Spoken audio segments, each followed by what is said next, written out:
Good morning, everybody. This is Apostle Crystal Lee. I'm glad to be here with you today. This is our Kinetic Prayer, 111 days of Kinetic Prayer, and we're excited. We are in, let me see here, what are we? This is like day 8 or something like that. I think we're in day 8. I had to write it down actually because we got to keep up with this thing, but we're actually in day 3 of the fast, right? So, I believe we're in day 8. I wrote it down.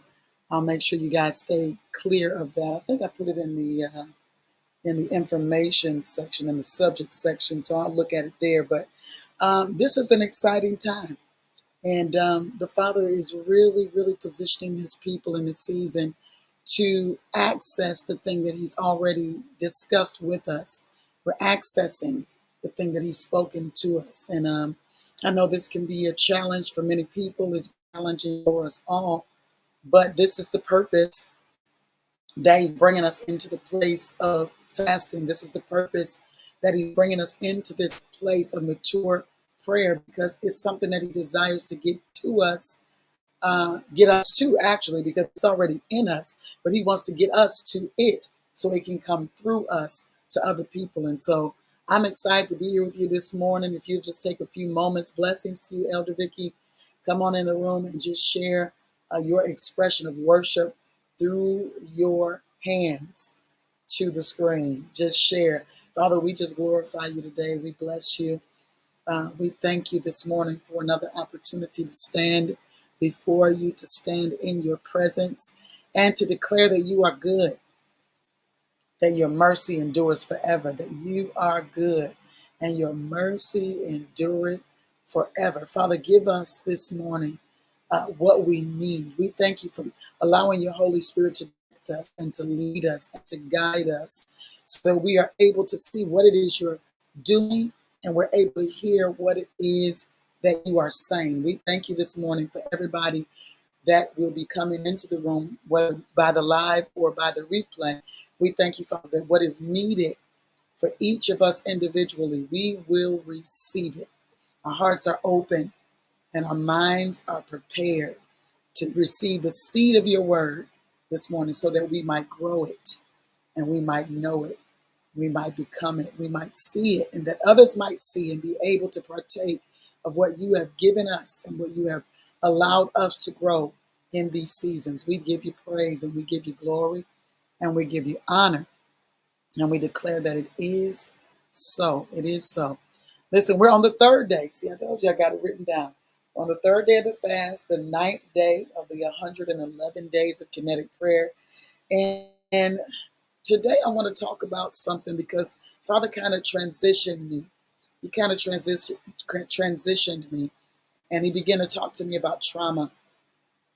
He said trauma has a way of changing how we see ourselves and ultimately how we see him, or even what our expectation of him is. And so uh, the Father's had us on this journey of believing to see, even in all the things that we've been talking about. He wanted to take me back to that believe to see. That comes out of Psalm 27:13, and we'll go there shortly. But that believing to see. And we've been on this journey, you know. But the reality is the thing that gets the biggest hit when we are tried is our faith. Why are we talking about this morning? Because the trying of our faith, worketh patience. But the thing about that is when we are hit with something, when we are challenged, when we are tried, we are often hit in the area of our faith. Can you put that in the chat room? Uh, the hit that we take is in our faith. Yeah, the hit that we get is in our faith. Yeah, we're going to pull up a couple of verses here. We're going to talk about a couple of verses here because we need to be built up again in the area of faith. And for those of you who haven't crossed over into that space of faith, this is going to be your moment for you to cross over into that space of faith, because we're going to go through some conversations and we're going to have some discussions about others' process of faith and what the word actually describes as the position that we should have concerning our faith. James chapter 1, verse 3 is one of the first verses we'll go to, but let's see what he wants to talk about here. Let's see here. Because he said this, he said, the thing that gets hit when we are tried is our faith. And I can personally attest that the faith I had yesterday was hit. Like many of you, faith is not lost altogether, but it does need to be increased. And we go from faith to faith, right? And glory to glory. And what we are being hit with often in those trying times is faith is being hit. And so it almost kind of puts us at a standstill. I don't know about you, but sometimes what happens, what happens in the way of trauma, a lot of people are dealing with traumas that have happened from their youth. What happens when you don't deal with trauma that happens in your youth? You kind of live around that area of your life, which also puts you in a space where you haven't naturally grown. You may have physically grown, but from a emotional perspective, maybe you are in a space where you're still in that space. Now, the Father began to talk to me about some things yesterday. I thought it was so powerful because I began to remember some places and some things, where some things started. I began to look at some patterns. And this is necessary for every believer. The Holy Spirit will begin to remind you. And this is why I love fasting.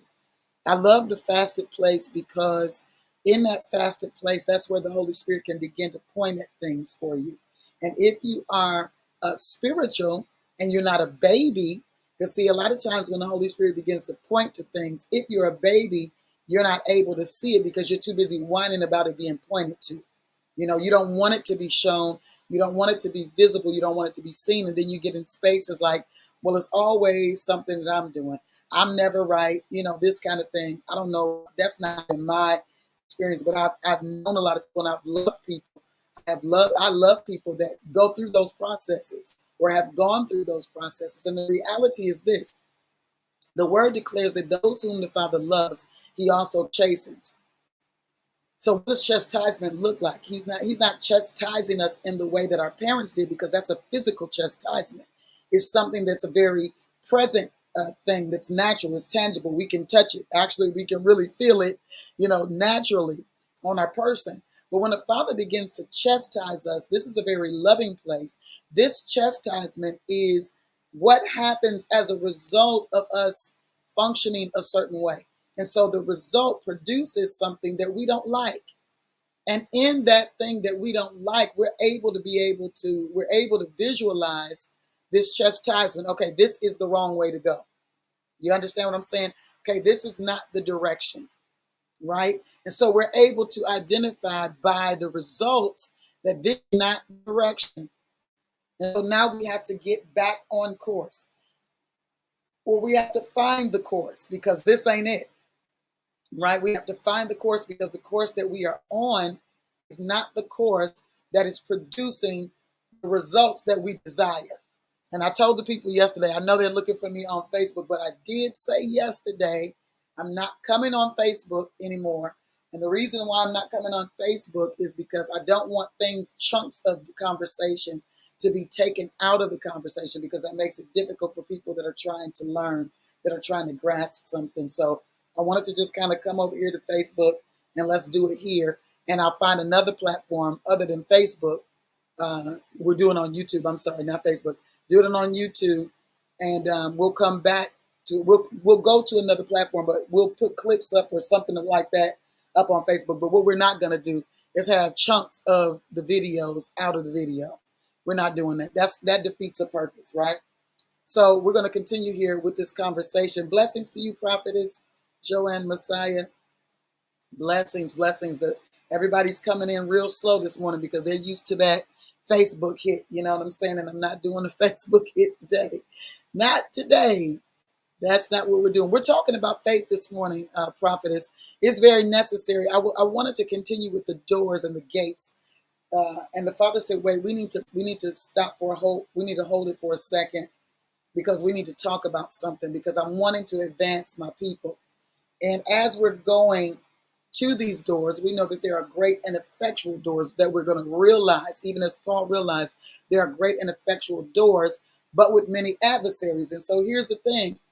If we get to the door and the adversary is what's keeping us from going through the door, then that's an area of faith that needs to be dealt with. So we need to deal with the areas of faith. And so I was sharing that I can attest to the fact that the faith that I had yesterday was hit. And like many of us, faith is not lost altogether. A lot of times we just need the tweak, or we need that push so that we move back into the lane where faith is increasing. We move back into that space. So we're going to make the transition this morning from trauma to truth. And this is what, the Father leads us by his Spirit into all truth. And this is the space that we have to live in, because we will be hit. Things will come. Sometimes things are coming because there are things that we were not aware of, or think there was ignorance on our area, or just we didn't know, because ignorance and not knowing is two different things. Ignorance speaks to the fact that something was there and we had ignored it, right? But not knowing is a lack of knowledge. That's not the same thing as ignorance, okay? But either one of those things can put us in a destructive place. It can put us in a space where we're not getting the results that we believe to see, that we believe we want to see. You know what I'm saying? So I don't know if you're ready this morning, but I am. I don't know all the directions that the Father is going to take us on this journey, but I want to go on this journey, and I want to go on this journey with you this morning. So we've been in the discussion about believing to see, which is found in Psalms 27:13, understanding that there's a full assurance, that there's confidence, right?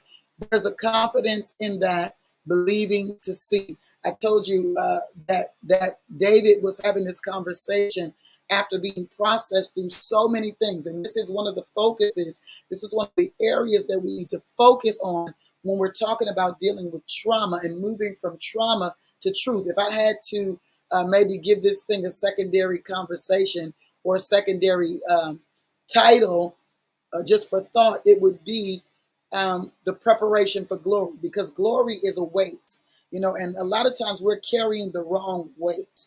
We're carrying the wrong weight. And so the Father wants to make sure that we understand that his yoke is easy, his burden is light, and his burden is that of glory. Can you put that in the room? The Father's burden for us is that of glory. His burden for us is that of glory. So when we're looking at Psalm 27, David is dealing with a bunch of traumatic things that he's processed through. But this is his position. This is his posture, okay? His posture is his belief system, and his belief system is founded upon the fact that the Father has done some things before.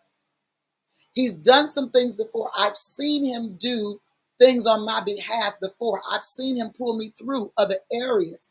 And because of this, there is a certainty and there is an assurance because of that.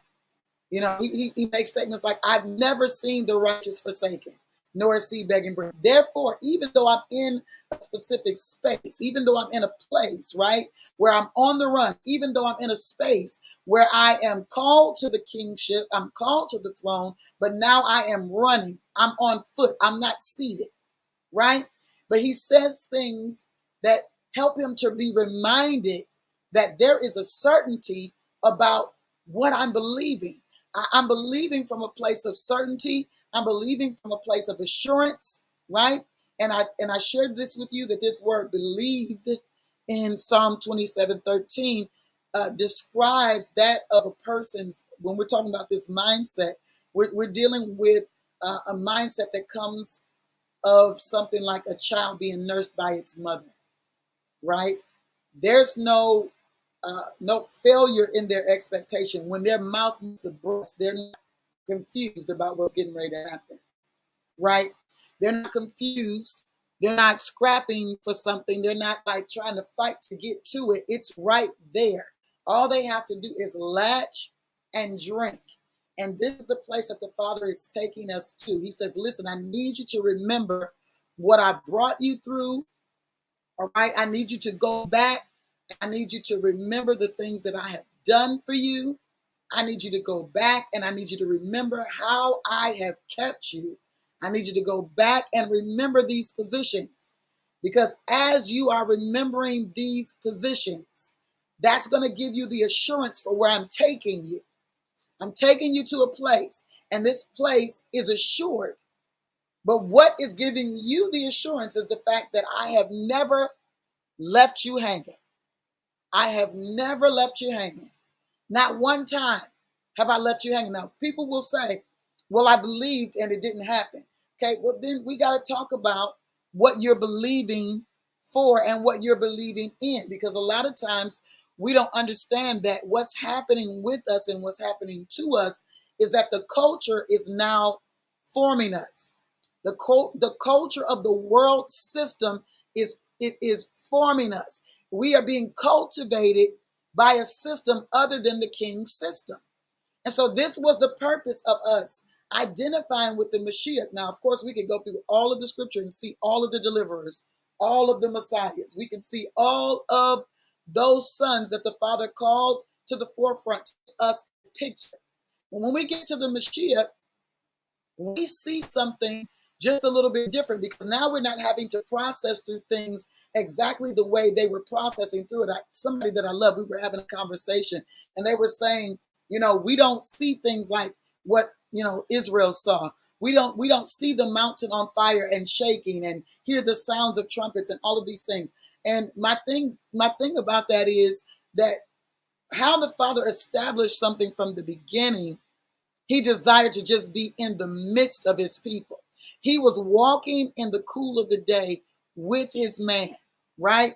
And that was not convincing enough. So you got to understand, no matter whether we're seeing the mountain shaking or we're actually seeing him, walking with him in the cool of the day, there's still something that is internal that has to be dealt with. We've got to deal with the fact that we've been given the responsibility to choose him.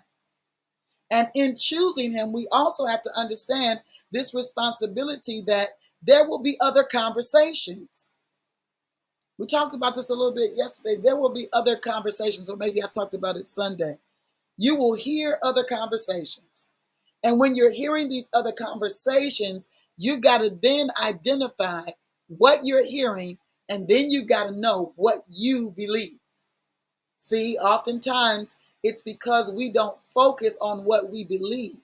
We lose what we believe because we're so captivated, or we're so taken, and captivated and taken doesn't mean anything positive either, or not necessarily something that is trying to cause us to lose our position in the kingdom, as much as it's trying to cause us to lose our position or our momentum to get to destinations that we're being called to in the kingdom. I hope that makes sense to you. Let me know that you got that. It's not something when you're a believer and you actually love the Father, and that's actually your seek. Not the challenges are not to make you not believe him, not to serve him necessarily, because when the adversary recognizes that you're going to serve him regardless, you're going to serve him regardless. He's tried everything and you're still going to serve him. You're still in his face. But what he wants to attack is the path. He wants to attack your sight. He wants to attack your heart. He wants to attack all of the things that pertain to the path, that keep you on the path that you're on, that gives you this momentum to get to the divine destination that you've been called to. That's what he's after.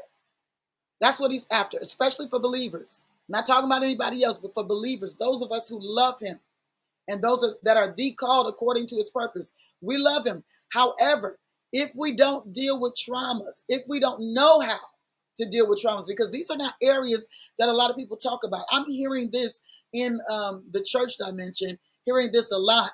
And it's this whole Jesus and therapy, like, I don't not understanding this thing is throwing me off, because I'm like, this is the reason why people have lost their footing. This is why people are losing their footing, because they don't understand that the word is our therapy, first of all. And the Mashiach was therapy for the sons, because he was the one that redeemed us back to our original position. That is therapy. So we have to spend time managing and maintaining what the Father has given us. When you look in the garden and when you look throughout the conversations that the Father has had with his sons, there's a consistent thread through those conversations. Now, I've given you something. I want you to have something, but I also want you to maintain it. Even when we get all the way to the New Testament and we see parables like the parable of the talent. I've given you something, and now I want you to maintain it. I've given you something, and now I want to see what you're going to do with it. I want you to do something with what I've given you.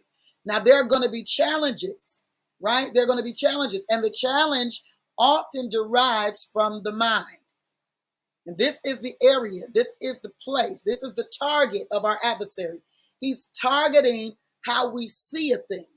He's targeting how we believe, because how we see is how we believe. He's targeting how we're moving, because how we see is how we believe, and it's how we're going to move. So oftentimes in those situations where we have had some trauma or something that has happened, some people would deal with the trauma as, well, I would say they would say, I believe, but I didn't see. Wait, I'm trying to remember. There was a phrase that I heard recently, and I want to try to I want to try to pull that one out so that I can help you identify that the trauma is viewed as many different things.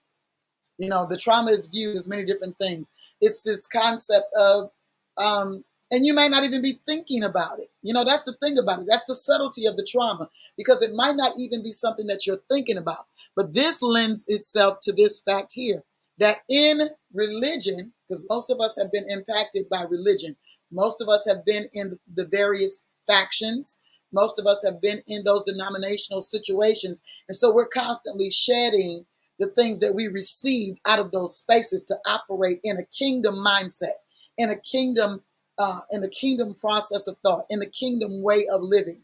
And so one of the things that we have identified with is, or we haven't discussed, one of the things we haven't discussed is the fact that we got to deal with this belief system, because that mind is how we're moving, right? And so what the church industrial complex gave to us is that no matter what we see, we're going to say something different. Now, that's not the area of issue. The area of issue is not that I'm going to say what I don't see. The area of issue is that I'm not going to deal with what I see, because what I see has the potential to impact how I see. What I see has the potential to impact how I'm going to move. So I need to deal with what I see, right? I need to deal with what it is. I don't need to just brush what it is under the carpet and put words on top of it. I've got to deal with it from the perspective of how I think about it, what I think about what I see. Okay, so here's an example. Abraham, and we're going to get into Abraham a little bit today. Abraham is dealing with a promise that was made to him. Genesis chapter 12. We begin to see this promise forming.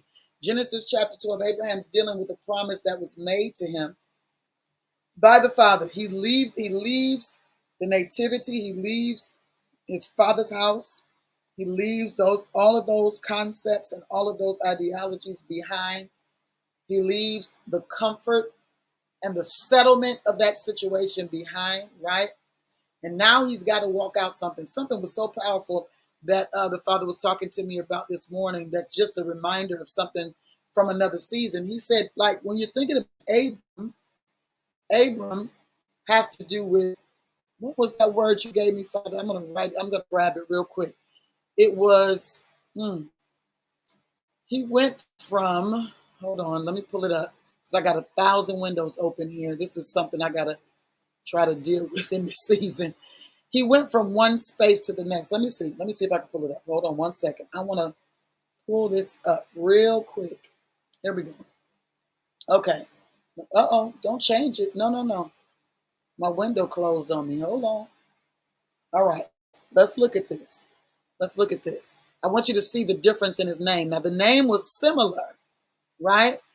The names were similar, but there was an alternate situation. There was something that was altered in the name that gives us to understand that he stepped into a promised place. So he goes from Abram, the name Abram, Abram, means high father, right? Now, the thing about this is that Abram hasn't had any children. Are you listening to what I'm saying? Abram has not had any children. This is, he hasn't had any children. But his name means high father. Can you put that in the room? His name, Abram, equals high father. He's not had any children. No children at all. But his name says something about him. His name says something about him. Hallelujah. His name says something about him. Abram means high father, but he's had no children. His name is changed as he's on his journey. His name wasn't changed before he left. His name was changed while he was in the place of transitioning from the former state. And it's changed to Abraham, right? Which is father of a multitude. So he goes from high father, has no children. He is past his age of bearing, according to what people think of what that looks like. Because these men prior to Abraham were 300 and still bearing. Enoch was 300 and still having sons and daughters. But as you see, that promise that was made in the garden, the day you eat of it, you shall surely die, wasn't just spoken to Adam, it was spoken to mankind. Okay? It was spoken to mankind that was after him, because they would all be born with this same trait. They would all be born with the same. So you notice even from Adam, how it was diminishing, the age was diminishing, and how people were becoming younger and younger when they were having children. Now they were older having children. That means they were able to gain wisdom and insight and see other people's lives. You know what I'm saying? But now they were getting younger and younger and younger and having children. And now, they weren't living as long. So Abraham, at this point, because of death or the concept of death, it was a thought, even with his wife, like, I've passed childbearing age. Like, how? How is that so? Because death was realized. Death was a reality, right? And so death, not just in the physical sense, but, death to processes or systems, how things would work, right? So he hasn't been made a father yet. But you know the story. They get a great idea, bright idea. There goes that conversation, right? Always that conversation that's coming. That doesn't mean that Abraham or Abram does not any longer believe the Father. It just means that the conversation that has been had has now caused him to implement something else. It's caused him to get off of a path. It was a slow death, and it was in mankind's DNA. It was in their genetic makeup. And that's what the master came to restore, the genetic makeup. He came to change it back to what it was originally in the garden. This is why he's called the second Adam, because what he would do would fix what the first Adam had failed to do, right? So he hasn't had any children. We know that he is in this space where they have created this situation because of conversation. So now he's gone into Hagar. He's had this child that is Ishmael, which we know what Ishmael means. That is the compromise, right? Ishmael is not the promise. But then the angelic agencies come to the house. They have an encounter, and he understands this is an exchange that needs to be made. He goes to finding things and putting things together so that he can feed them and be a good host. And while he's doing that, the conversation is had, right? Because the father's already told Abraham that this thing is coming from your loins. So, when they get to this place where they realize, okay, it's coming from my loins, fine. But Sarah's not in a condition to bear. That's where they missed it, right? They missed it. But that doesn't mean they were no longer believing to see something. Their mindset about what they were believing, how they were believing to see it, there was something else entered into the equation. Because the father didn't have the full conversation with Abram. He didn't say, it's coming of your loins and it's coming from your wife's womb. See, there are pieces and there are parts that we must still We must still strive to get to that place where we're like, okay, Father, what's next? I often talk about this place with Abraham, with Abram. He had this space where he would be like, what's next, Father? Yeah, Abba, what's next? And as long as he was living that what's next life, then he would get what was next. But the moment he stopped living what's next, stuff just started, he started creating what was next. You understand what I'm saying? And this is where we take that hit, right? We take the hit in our faith. The Father says, no, it's not going to be Eleazar. It's not going to be your servant. You're going to have a son of your own loins. And you say, okay, well, I don't know how that's going to happen. So we take the hit in our faith. And then we start accepting conversations. Okay, well, let me try this out. Let me see. Okay, so I did have a son. I did have a son. And the Father says, nope, that ain't it. Oh boy, now the faith is hit. It's hit. But now we got to deal with the mindset of where you're hit at, because you didn't believe, you accepted that I said it was coming from your loins, but you didn't believe that it was going to be connected to your wife's womb, because she's not in childbearing age anymore. So we're walking through a process of faith here. So there are things that we accept. Okay, I heard you, Father. I heard you say that, and I accept that. But the problem with that is that if we only accept it and we don't really ask what's next, then we'll start creating what's next. We'll start doing what we're hearing. We'll start trying to help him do what he's saying he's going to do. And understand, there was a promise that was made. And this promise that was made had nothing to do with what the Father would receive from Abraham initially. It had nothing to, he wasn't like, okay, so come to the table, we're going to make this covenant. What's your part? What's my part? This didn't have anything to do with that. This specifically had to do with him desiring a people. And he chose somebody. He chose Abram because Terah fell. He chose Abram, his son. And he said, listen, I'm going to make you a father of multitudes, a father of many nations, a father over many nations. And he had not yet had a child. But he had that concept in his mind, and he's walking out this first part of the covenant, which is, I'm going to give you a land, because there were different parts of the covenant. And what happens is, we'll attain certain parts of the covenant. We get that, but then other parts get lost in the process because we're not focusing. And so this is why I'm excited about this 111 days of kinetic prayer. And this is why I'm excited about this fasting place that he's called us to, because in this fasting place, we're going to begin to realize again, to reimagine again, to see again what the Father has spoken to us in days past. There were some things that he's spoken to us that we have forgotten.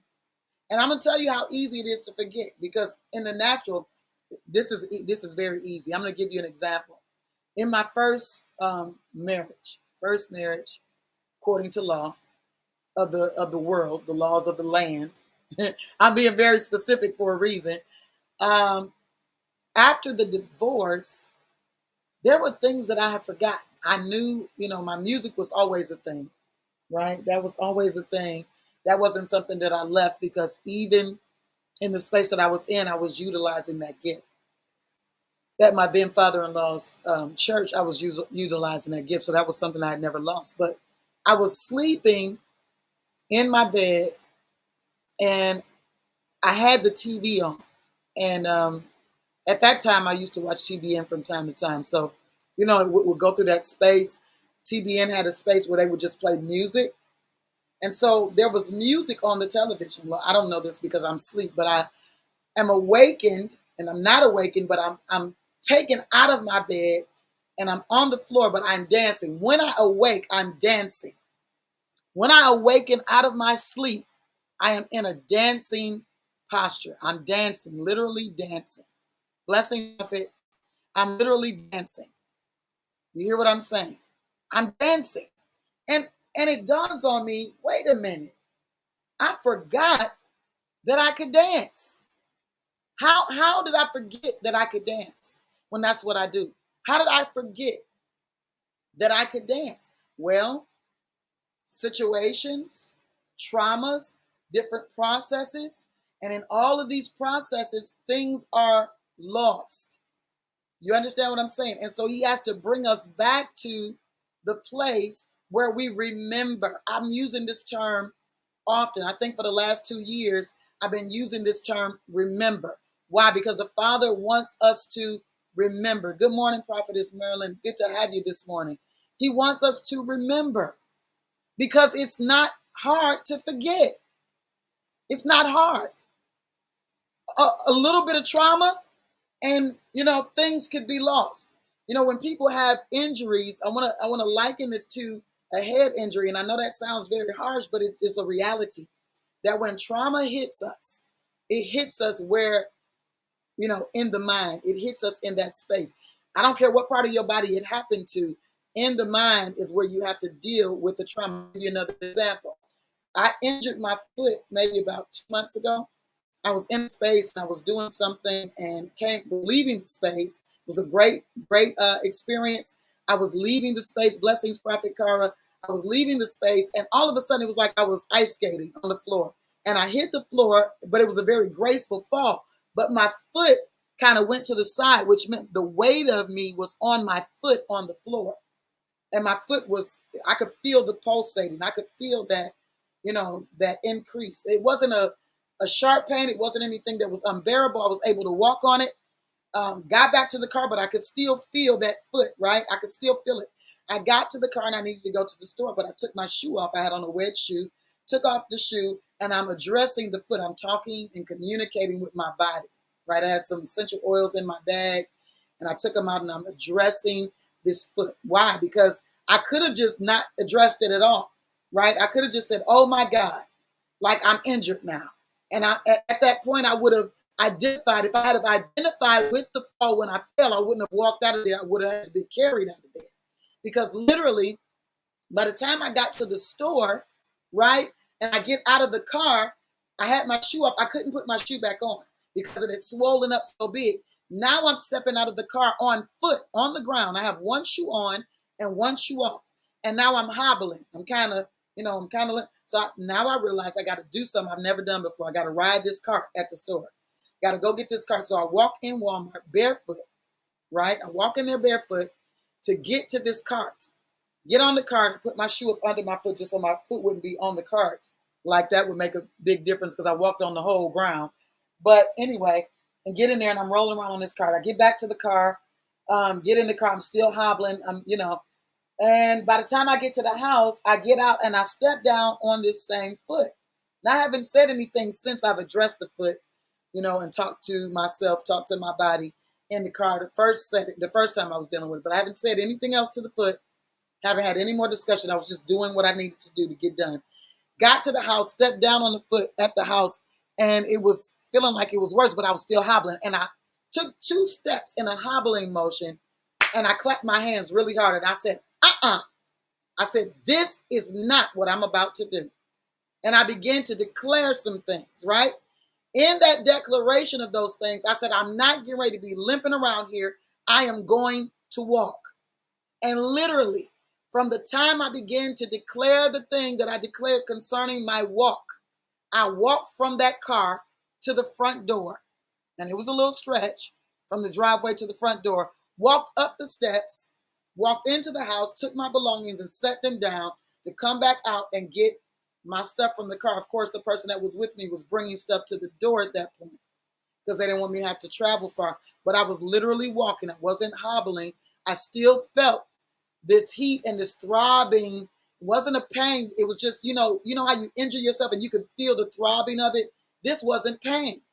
It was just a throbbing that let me know something's going on there. So anyway, I did walk on that thing. I didn't put no shoe back on, and I didn't put any sock on for days. It might have been a week before I actually put a sock on and even put a flip-flop on. But I was walking on this thing for days. I wasn't hobbling. I was walking slower, and I was walking on the inside of my foot versus the outside of my foot. And then I came to another realization. Okay, you got to stop walking on the inside of your foot or else you're going to change your gait. You're creating a pattern. So see, this whole time, as I'm moving along here, I'm communicating things. I'm getting to the next space of communication. I've got to say something to see something. Do you understand what I'm saying? I had to say something to see something. So now I'm walking on, more of the flat of my foot, right?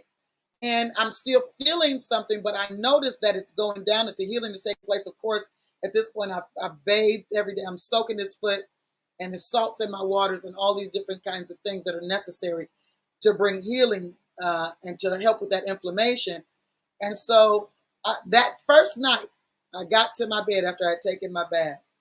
And, most people, I was trying to do what people say to do with that. They say, put your foot up and do all of that stuff. And I was trying to go through all those processes that were given to me. Remember, I was talking to you earlier about the culture and how when you're dealing with the culture of something, right, that thing has formed a conversation in you. It's forming an identity in you. So I'm trying to do what I have seen done, what I've heard is the right thing to do. So I'm putting my foot up, right? Because they say, and my body was like, that ain't it. That's not it. Okay. So I put my foot down and then I was ready to go to sleep. But in my readiness to sleep, my body was saying there's a little bit of pressure there. If you put this foot down, there's pressure there. And I made up in my mind, here goes the next declaration. I'm talking about things that you got to be able to declare because you'll forget who you are, because trauma will make you forget what you need to do, right? Until you get in that space and you come to yourself, you say, wait a minute, I had some trauma here, but I need to speak to this. I need to deal with this because trauma comes for the mind. So I said, you know what? I'm going to sleep. Not only am I going to sleep, but I'm not going to worry about this foot tonight. This foot I'm going to flip over because that was challenging too, that flipping over, getting in a position because you would feel that increase of pressure. I said, that's not my problem. Okay. What's going to happen is this foot is going to align with what I need to do because it's my foot. Are you hearing me? It's my foot. And so I flipped over. I put my foot down on the bed. I felt a little pressure, but I wasn't worried about it. And I went to sleep. Do you hear what I'm saying?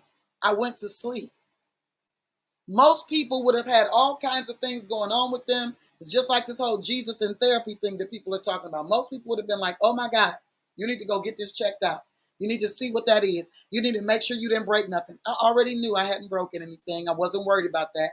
And I declared if it is broken, it's got to be mended. I can't be broken because I got too much work to do. So there were things that I needed to discuss in order to stay in that space. So what I'm telling you is what adversary comes for is the discussion. He wants to build a narrative.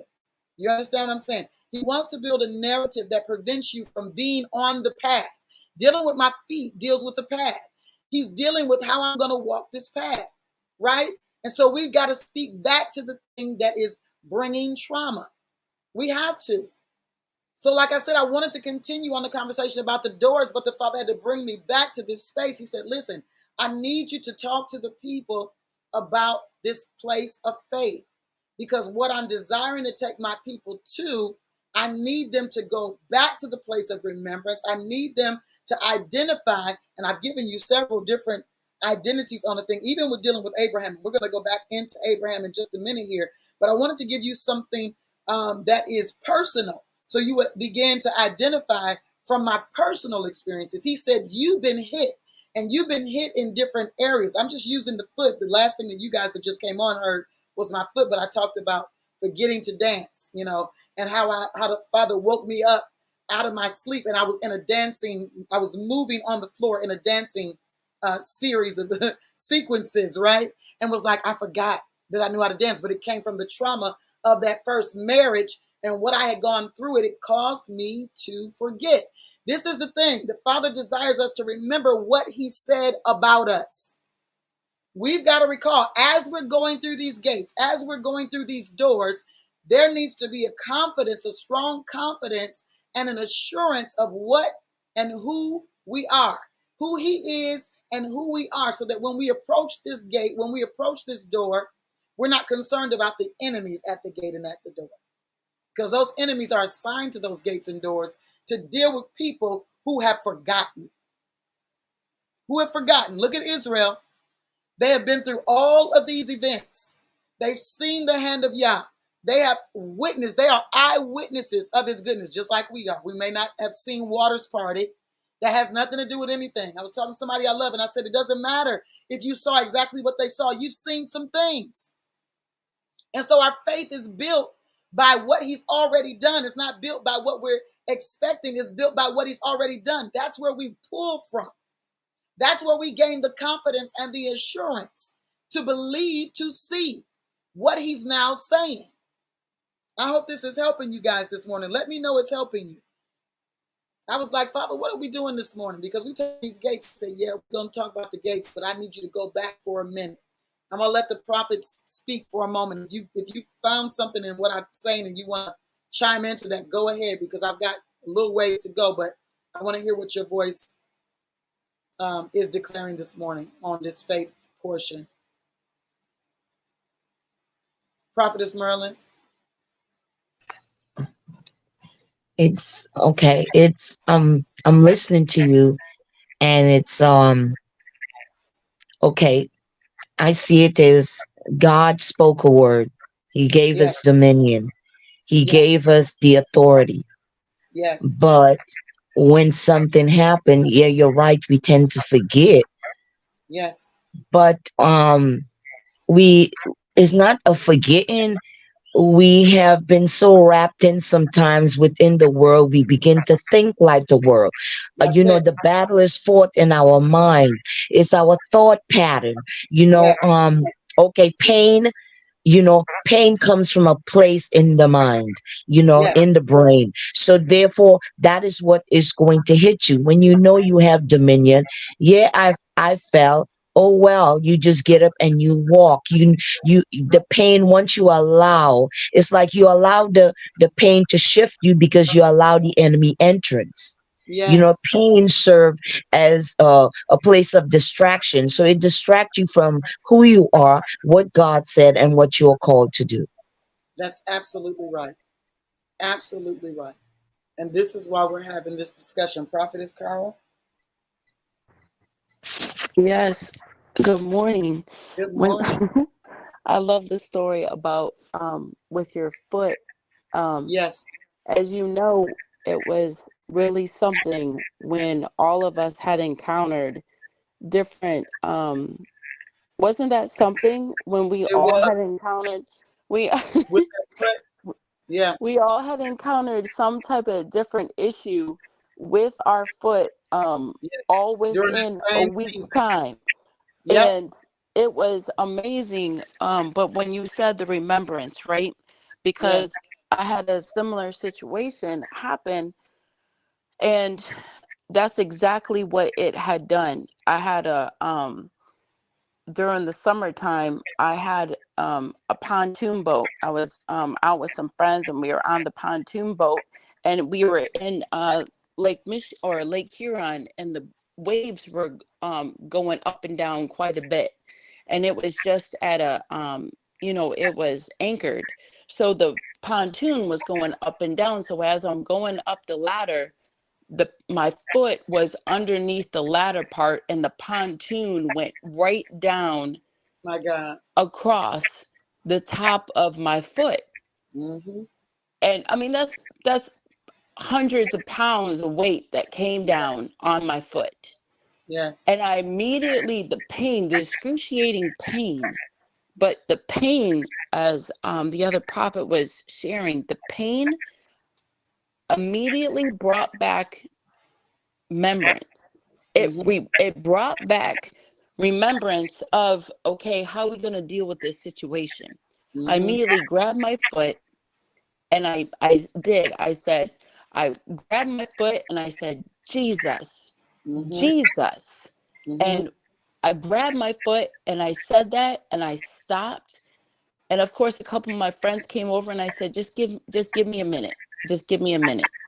Because the pain was so Yeah. excruciating. And I Yeah. had my kids there. I mean, this was a day that everyone was looking forward to. I said, okay.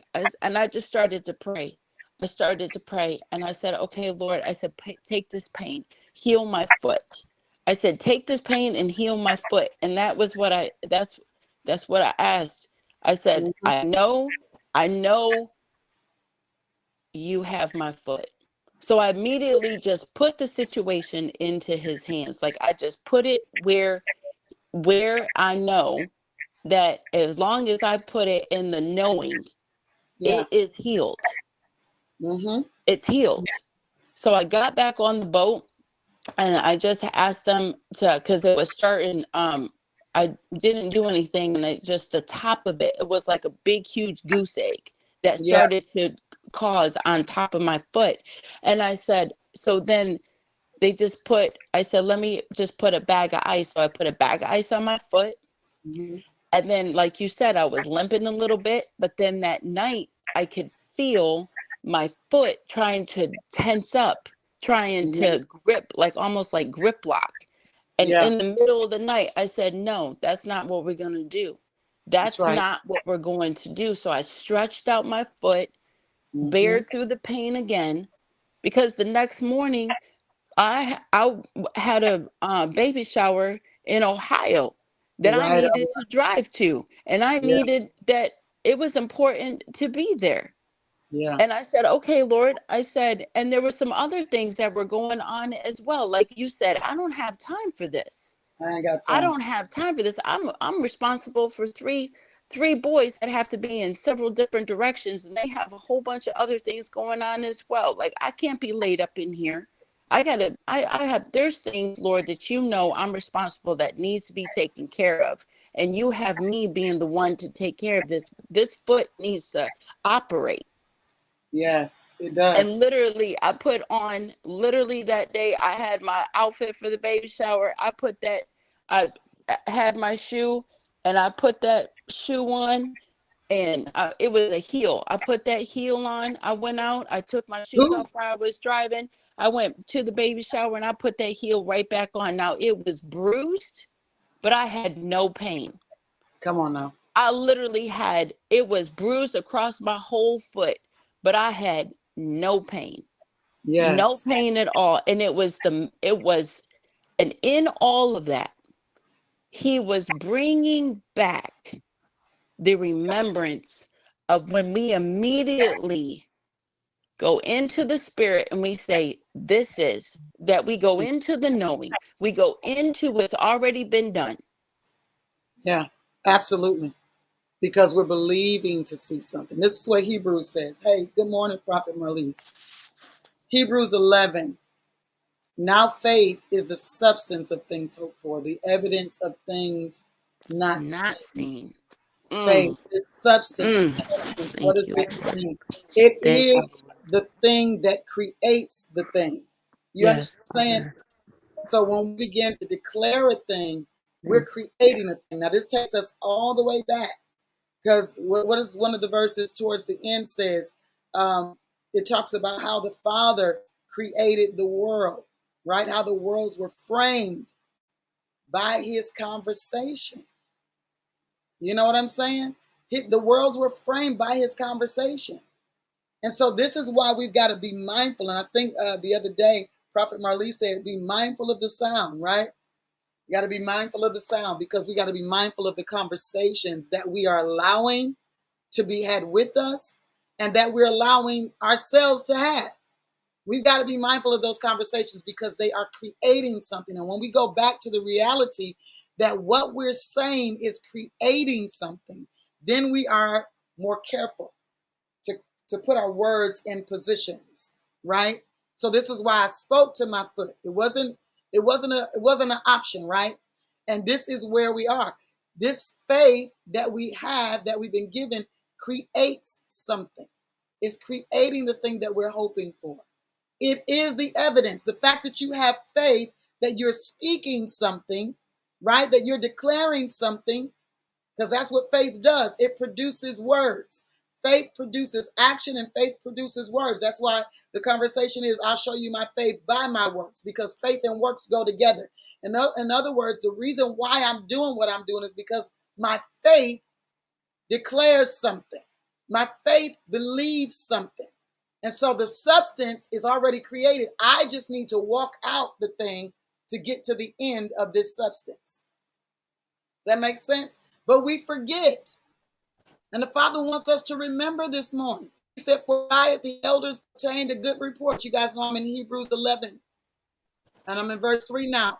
Through faith, we understand. There we go. Through faith, we understand. That is a key word. We've got to understand that the worlds were framed by the word of Yah, so that things which are seen were not made of the things which do appear. We cannot expect that based on what we're looking at, that's what we're going to declare. The things that appear did not create the things that we're talking about. The things that appeared already when the Father allowed his spirit to hover over the waters were there, right? The sky was there. There was some land there, but they were covered by waters. There were things that did exist, but his conversation was concerning what did not exist the way he was speaking it. I hope you got that. What he spoke was what he didn't see naturally. What wasn't naturally visible in the moment is what he spoke, because he was seeing something other than what was visible. Mm-hmm. Did you get that? Was that clear? Yes. Tell me it was clear. Yes, yes. What he spoke wasn't based on this looks like it'll align, because it does, because formless and void don't look like alignment. I'm trying to give some more clarity. Formless and void does not look like alignment, but what he was discussing was alignment. So he didn't speak based on what was already. He spoke based on what was in his mind, what he saw.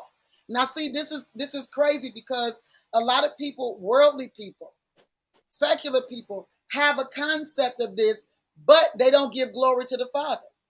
And so in that, what they are declaring is wicked, because they're taking the glory to themselves. They're trying to identify with a godness that is not connected to the God of gods. That's a problem. But they do deal with, this is a mindset. And this is an area that in the industrial complex, the religious industrial complex, this is not dealt with a lot. And so what happens is we get stuck in these places because nobody has reminded us. They just throw in scriptures on top, just brush it under the rug. No, we're not brushing this under the rug, because I can't brush what just happened to me under the rug. I need to speak to it. I need to deal with it. Is that making sense? Creative miracles are spoken. Creative miracles are spoken. So look at this. It says here, by faith, Abel offered unto Yah a more excellent sacrifice than Cain, by which he obtained witness that he was righteous, Yah testifying of his gifts, and by it he being dead yet speaketh. Oh boy. By faith Enoch was taken up, so that he did not see death. He could not be found, because Yah had taken him away. For before he was taken, he was commended as one who pleased Yah. How did he please him?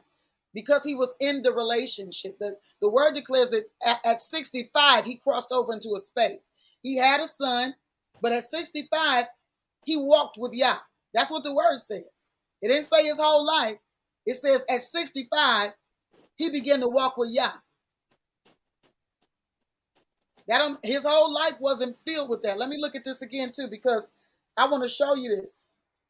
It wasn't at the beginning of his life. It wasn't he was 15 and he all of a sudden believed. No, I'm sure that there were things around him, but there's something that he had to personally come into in order for his walk to be on this level. It had to become his personal walk. Are you listening to me? Let me see this here. I'm gonna pull it up for you. It's Genesis 5 is the lineage. Let's see, 5:18. Let's go around there. Genesis 5:18. Pull that up real quick. I want you to see something, because it's not about how long it's been since you believed. It's not about any of that. It's about stepping back into that space, because if you can just step back into that space, then you can attain that level of relationship that translates you to the next space. And I'm not just talking about the translation as Enoch was and then he was not, because we got work to do. Okay, we got work to do. I'm talking about just being translated from one space to the next, from glory to glory and faith to faith, accomplishing the work and remembering. It's something about this remembrance that keeps us stabilized when we receive any level of trauma.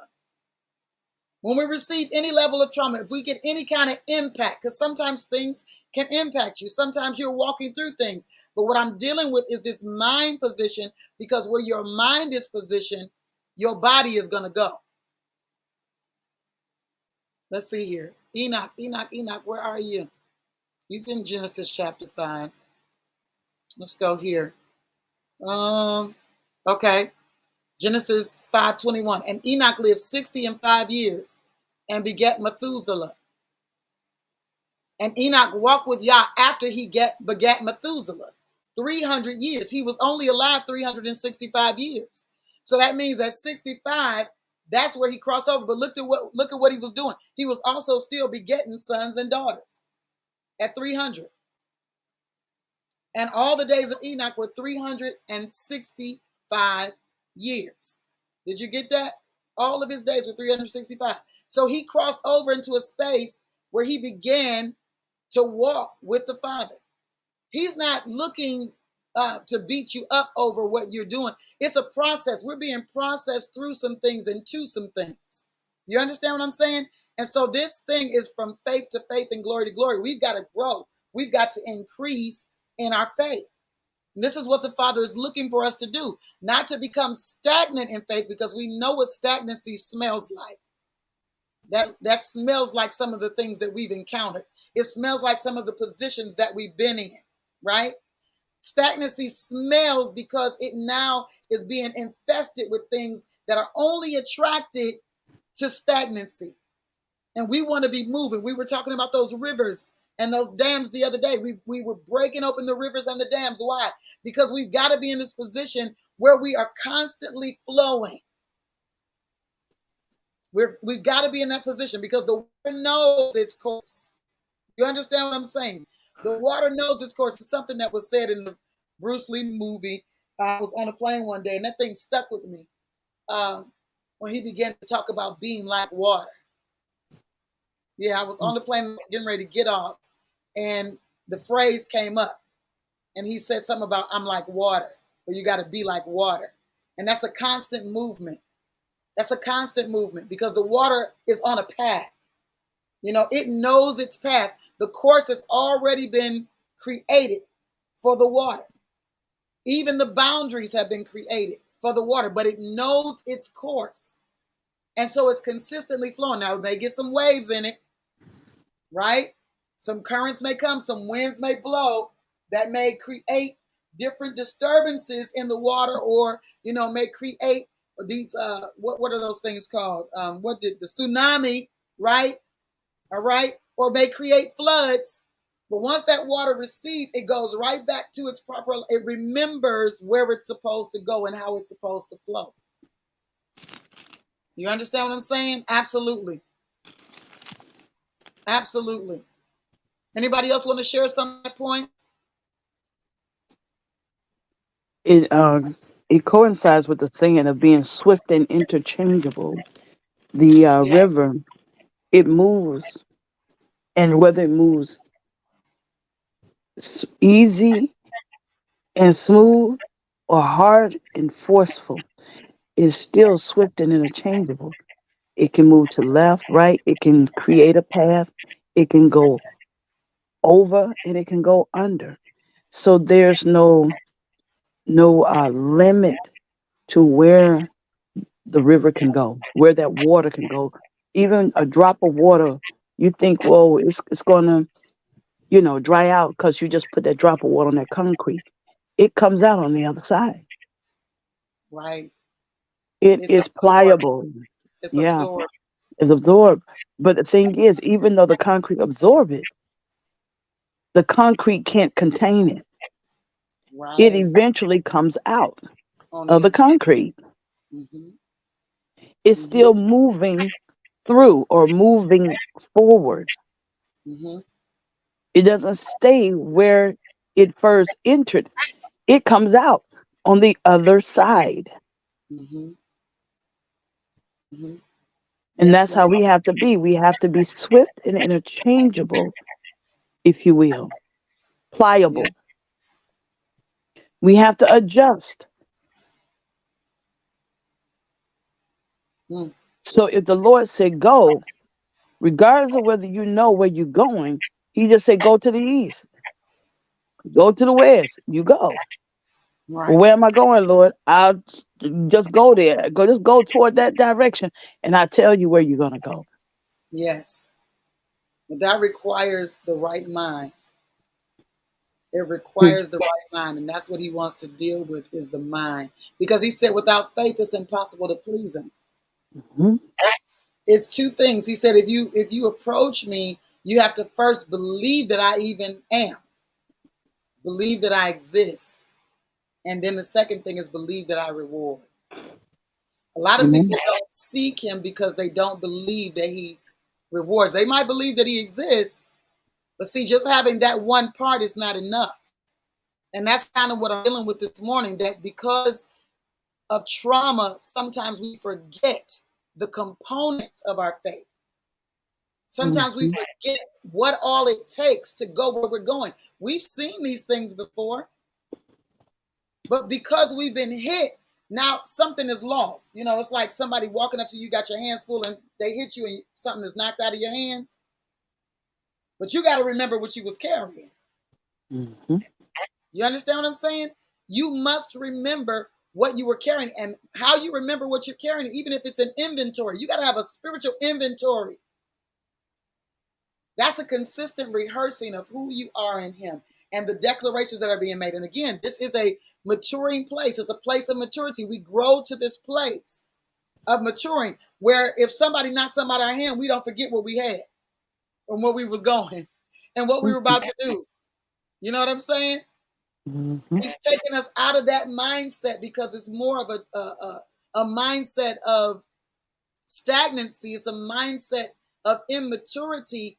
And now in the relationship, as we continue to relate and we relate on a more mature level, because see, it's a difference when you're relating with somebody as your friend, you know, than when you cross over in from friendship into them being your mate. You know, I'm talking about from a woman to a man and a man to a woman. It's different. It's different from the friendship is the friendship. But once you identify this is my mate, then the conversation changes.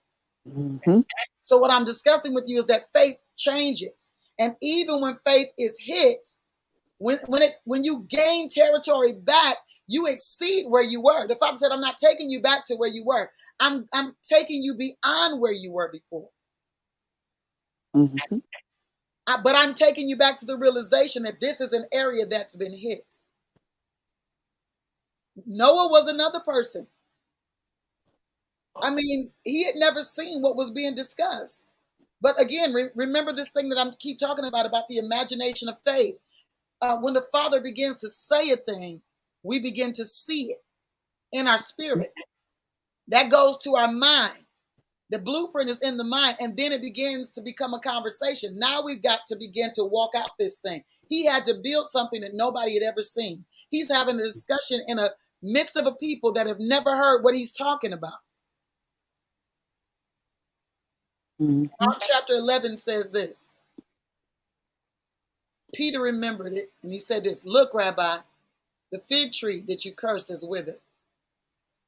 And this is something that the master said that's really permeating my being in this season because, as I said, I believe that some traumas have gone unhandled or it's the concept of just, we just speak over it. No, you got to deal with it though. You got to recognize that it's there in order to speak to it. You're not just brushing it under the rug and just talking. No, this is the reason why I'm having this conversation. Because of this. I'm hoping you guys are understanding this because what the religious industrial complex says is don't even acknowledge the thing. Hmm. No, no, no, no. How can I not acknowledge it? It's the reason why I'm standing where I'm standing is because of it.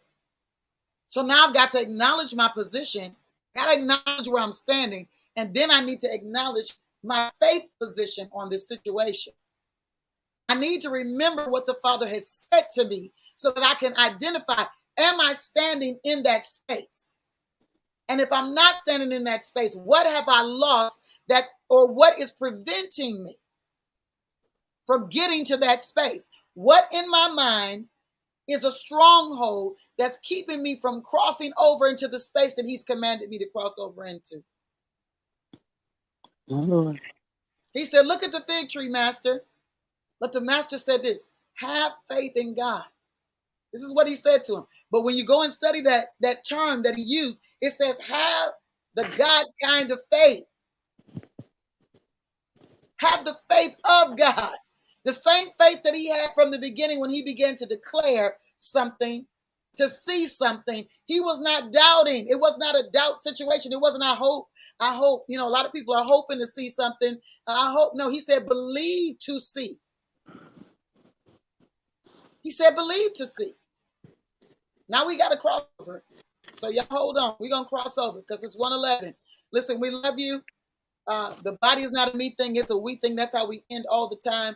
And we will see you on the other side in Kinetic Conversations, because we want to unpack this a little bit more, because the Father's going to reposition us in this moment. Love you guys. See you, prophets, on the other side.